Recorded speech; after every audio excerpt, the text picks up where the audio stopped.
Hello, I'm just going to go over real quick some things about Gmail and the Google Groups. Some of them are pretty simple. Some of these are things that you may not have noticed or really needed in the past, but to be Google One ready, you'll have to know that they're there. So let's go ahead and get started. Some of the things you need to know about Gmail is if we go into Gmail. Now, just a quick note too, that if you're a teacher and you're using Google for your email, you may have an enterprise version and it could look a little different. You can see here's my personal email and here's the enterprise version. There are a lot of differences in your permissions. So some of the things you may not, especially with groups, may not be able to do with your enterprise. So let's look at using the Gmail search bar. So the search bar is up here and the search bar is right here, and using the search bar, that was a little intense, using the search bar you're able to search the documents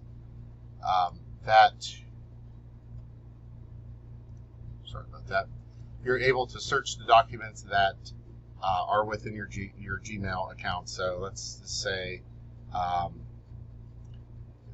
Amish Maid. I see that's one of my emails down there.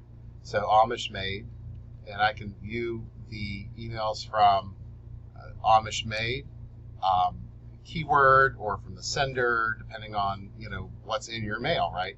You can say, okay, well, I remember it had an attachment.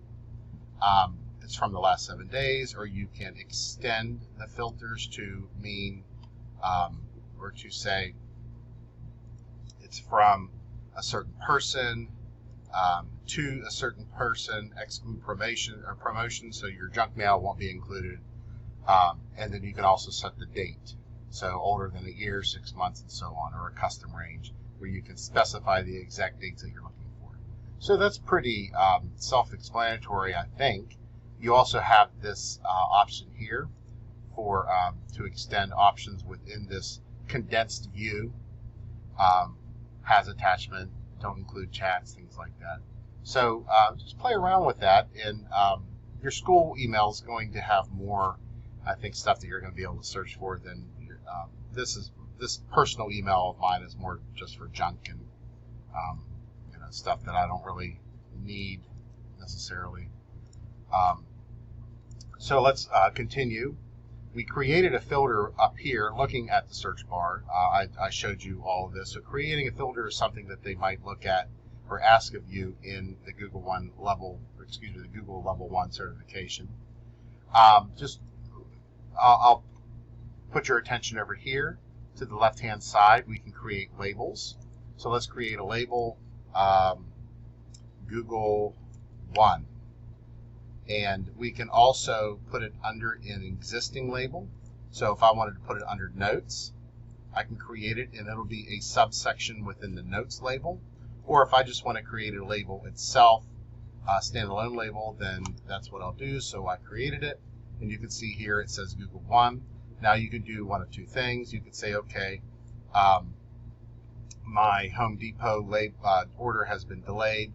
So what I'm going to do here, I can just take this, click it, drag, and send it to Google One, and then that's where it'll live.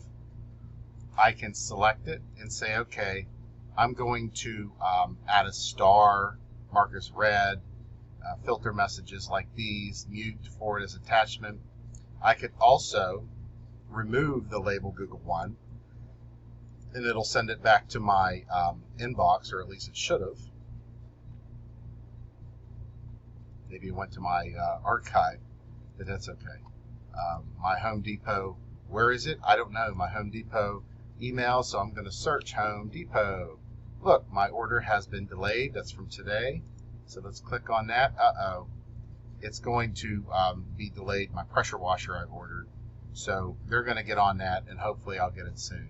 But I don't know where it ended up, so I'm going to make sure this goes back into my inbox. So I click that button, and there it is, back in my inbox.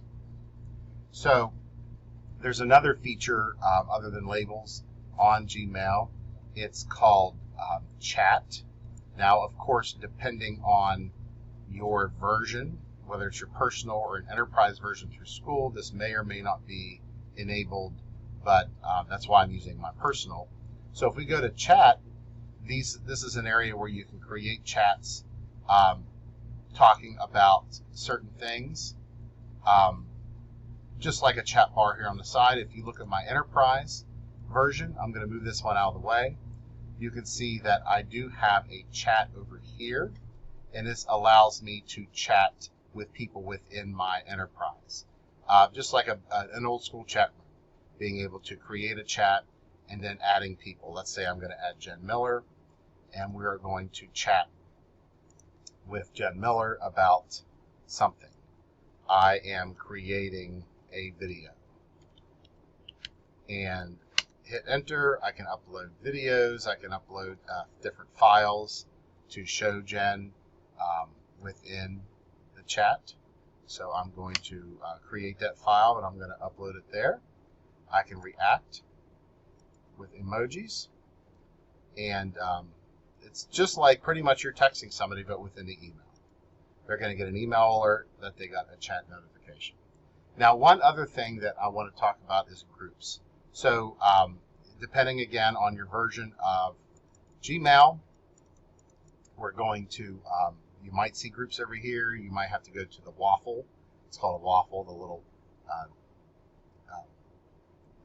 9 dots to look for groups. Or what I do, pretty much every Google entity is like this. You just go groups.google.com. So if it's slides, it's slides.google.com. If it's docs, docs.google.com. So if I go to groups.google.com, and these are groups that you can create. These are for clubs or study groups or curriculum teams or anything within your school district. Again, your enterprise version may have this disabled. They have that disabled here at our enterprise version because that's how they manage listservs. But if you wanted to create a group, you hit create a group, you name it something. Now this is going to be tough because a lot of the group names are going to be taken because this does create a unique email address for that group. So if you create a group called GLR Testing, this is a test group. I'm going to hit next. Hopefully nobody took it. Good. So who can search for this group? Group members or anyone on the web. I'm just going to leave that as group members. Who can join this group? Only invited users. Anyone can ask or anyone can join. Be aware of that because you don't want just anybody to join that. So only invited users for my group, and then some other options here. So if you hit next, you can add group members. This person here, I don't know who that is, but you can just start to type a member, add them, and then you can create a group with those members. I am not a robot. Create group, and now my group is created. You can add members to the group within here, members, pending members, banned users. So if you go to members, you can add members to your group. If you wanted to share a document within the group, you would new conversation, and then you would be able to attach the document here, just like this looks a lot like Gmail, doesn't it? You would be able to attach a document, or you can link the document using a share link. And that's pretty much it for a level 1 understanding of Google Groups.